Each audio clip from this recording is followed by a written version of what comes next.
Ambika madam ഐശ്വര്യയുടെ മുഖത്തടിച്ചെന്ന് Yamini madam എന്നോട് പറഞ്ഞു. ഞാൻ കാരണം കിട്ടിയത് നല്ലൊരു അടി തന്നെയായിരുന്നു. വേദന ഇപ്പോഴും മാറിയിട്ടില്ല. ഒരു പാവം പെൺകുട്ടിയെ ആ ദീപകിനെ പോലെ ഒരുത്തന്റെ കയ്യിൽ നിന്ന് രക്ഷപ്പെടുത്താൻ കഴിഞ്ഞല്ലോ. അത് സാരമില്ല. ഋതിക മാഡത്തിന് വേണ്ടി ഈ വേദന ഞാൻ സഹിച്ചോളാം. അംബിക മാഡം എന്റെ ഒരു സ്ഥിരം കസ്റ്റമർ ആയിരുന്നു. അതിനി ഉണ്ടാവില്ല. അത്രേ ഉള്ളൂ. അംബിക മേഡം വന്നില്ലെങ്കിൽ എന്താ, എനിക്കറിയാവുന്ന എല്ലാവരെയും ഞാൻ ഐശ്വര്യയുടെ അടുത്ത് പറഞ്ഞുവിടാം. ഋതിക മേഡത്തിന്റെ മുഖത്തെ പാട് മാറുമല്ലോ. അത് മാറാനുള്ള ക്രീം ഞാൻ ഋതിക മാഡത്തിന് കൊടുത്തിരുന്നല്ലോ. ഓ, താങ്ക് യു സോ മച്ച്. നന്ദി വാക്കിന്റെ ആവശ്യമൊന്നുമില്ല രാജു. പിന്നെ എന്റെ പേര് വർമ്മ സാറിന്റെ വീട്ടിൽ വെച്ച് ഒന്ന് സ്പോയിൽ ആയിട്ടുണ്ട്. അതിന് പകരം രാജു പറഞ്ഞതുപോലെ നല്ല കുറച്ച് ക്ലയൻസിനെ ഇങ്ങോട്ട് അയച്ചേക്ക്. ഓക്കെ ഐശ്വര്യ, ശരി, എനിക്ക് ഞാൻ വിളിച്ചോളാം. ഓക്കെ.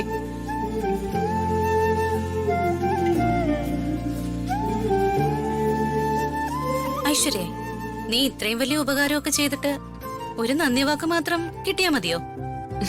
പിന്നെ നിനക്ക് കുറച്ച് ക്യാഷ് ചോദിക്കായിരുന്നു. എന്തിന്? എടി, ഒരാൾക്കൊരു സഹായം ചെയ്തു കൊടുക്കുന്നത് പ്രതിഫലം പ്രതീക്ഷയുണ്ടാവരുത്. ഋതിക മാഡത്തെ പോലെ നിഷ്കളങ്കയായ ഒരു പാവം പെൺകുട്ടിയെ സഹായിച്ച പുണ്യം കിട്ടും.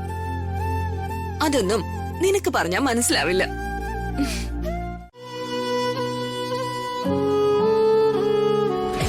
മേഡം, ഞാൻ രാജുള്ളിയോട് സംസാരിച്ചിരുന്നു. ദീപകമായിട്ടുള്ള വിവാഹം എങ്ങനെങ്കിലും മുടക്കാന്നാ പറയുന്നത്. ഋതിക മേഡം തൽക്കാലത്തേക്കൊന്ന് ആശ്വസിച്ചോ. കാരണം അളിയ എങ്ങനെയെങ്കിലും ഈ വിവാഹം മുടക്കും. രാജു ദീപക്കുമായുള്ള എന്റെ വിവാഹം മുടക്കുമെന്ന് പറഞ്ഞപ്പോ ഞാൻ ഒരുപാടങ്ങ് സന്തോഷിച്ചു.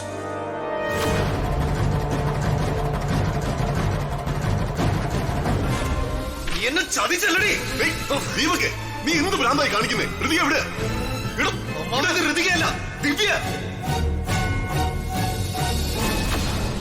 രാജു പറഞ്ഞതുപോലെ തന്നെ വിവാഹം മുടക്കി. വർമ്മേ, എന്റെ അനിയന്റെ മകൻ റോഹനെ തന്റെ മകളെ വിവാഹം ചെയ്തു കൊടുക്കാൻ തനിക്ക് സമ്മതമാണോ? പക്ഷെ അതിന്റെ ഇടയിലേക്ക് ആ ചെക്കൻ കയറി വരുന്നു. ഞാൻ സ്വപ്നത്തിൽ പോലും വിചാരിച്ചതല്ല. സാഗരാജൻ പറഞ്ഞതുപോലെ ഇനി ഈ വിവാഹമാണ് ഋതികയുടെ ജീവിതത്തിൽ സംഭവിക്കേണ്ടതെന്നാണ് തീരുമാനമെങ്കിൽ അതൊരിക്കലും തടയാനാവില്ലല്ലോ. ഇങ്ങനെ ഓരോ ആലോചനകളും എനിക്ക് വരുമ്പോഴും അച്ഛൻ ഇങ്ങനെ ഇടം വരെ നോക്കാതെ എല്ലാത്തിനും ഇങ്ങനെ സമ്മതിക്കുന്നത് എന്തിനാണെന്ന് എനിക്ക് മനസ്സിലാവാത്തത്. ശരിയാ, റോഹൻ അച്ഛന്റെ ഫ്രണ്ടിന്റെ ഫാമിലിയിലുള്ളതാ. ചിലപ്പോ നല്ല ക്യാരക്ടറുള്ള ആളായിരിക്കും. പക്ഷെ എന്ന് പറഞ്ഞു എനിക്ക് ഒരു പരിചയമില്ലാത്ത ആൾക്കാർ ചോദിക്കുമ്പോഴൊക്കെ എന്റെ സമ്മതമില്ലാതെ അച്ഛൻ വിവാഹം തീരുമാനിക്കുന്നത് ശരിയാണോ? ഇതെന്തൊരു കഷ്ട. അച്ഛൻ എന്റെ ഇഷ്ടം എന്താ ചോദിക്കാത്ത?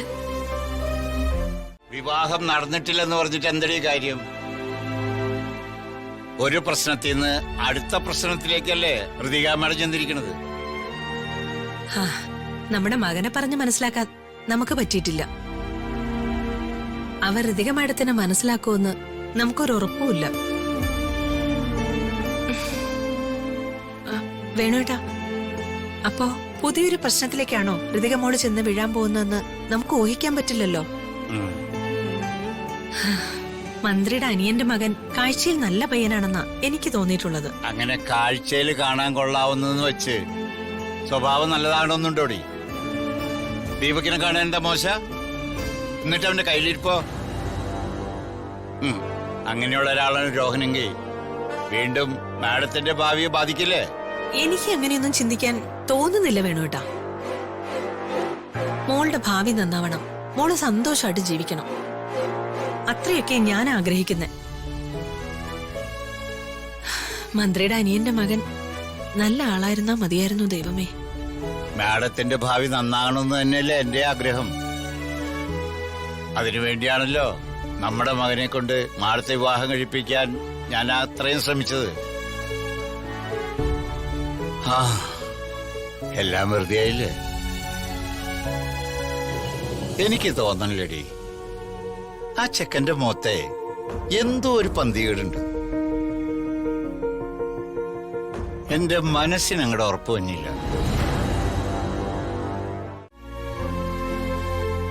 അംബിക മാഡത്തിന് ദീപക്കിന്റെ ഉദ്ദേശം എന്താ? വർമ്മ സാറിന്റെ സ്വത്തും പണവും തട്ടണം. അതിനു വേണ്ടിയിട്ടല്ലേ അവര് മാഡത്തിന്റെ അമ്മയെ വീട്ടിൽ നിന്ന് പുറത്താക്കിയത്. എന്നിട്ട് ആ കുട്ടിയെ വിവാഹം കഴിച്ച് സ്വത്ത് തട്ടാനായിട്ട് സാറിനെ പറ്റിച്ച് സാറിന്റെ ഒപ്പം കൂടിയിരിക്കും അവര്. എന്നാലും അച്ഛാ, ഋതികയോട് യാത്ര പറയാതെ ഇറങ്ങിയത് ശരിയായില്ല. പാവം, ആ കുട്ടി എന്ത് വിചാരിച്ചു കാണും? പിന്നെ യാത്ര പറയാൻ പറ്റിയ സാഹചര്യമല്ലേ അവിടെ ഉണ്ടായിരുന്നത്. ഒന്നും സംസാരിക്കാതെ പോന്നത് നന്നായി. എന്തെങ്കിലും സംസാരിച്ചിരുന്നെങ്കിൽ ഋതിക മാഡത്തിന്റെ വിഷമം കൂടി കേൾക്കേണ്ടി വന്നേനെ. ആ പാവത്തിനെ ആശ്വസിപ്പിക്കാൻ നമ്മളല്ലാതെ ആരാ വേണോട്ടാ ഉള്ളത്? വേണോട്ടാ, ഞാനൊന്ന് ഫോൺ എടുത്ത് മോളെ വിളിക്കട്ടെ. വേണ്ടടി, ഋതിക മാഡത്തെ ഫോൺ ചെയ്യൊന്നും വേണ്ട. മാഡത്തിന്റെ മനസ്സൊന്ന് തണുത്തിട്ട് എന്നിട്ട് നമ്മളെ ഇങ്ങോട്ട് വിളിക്കും.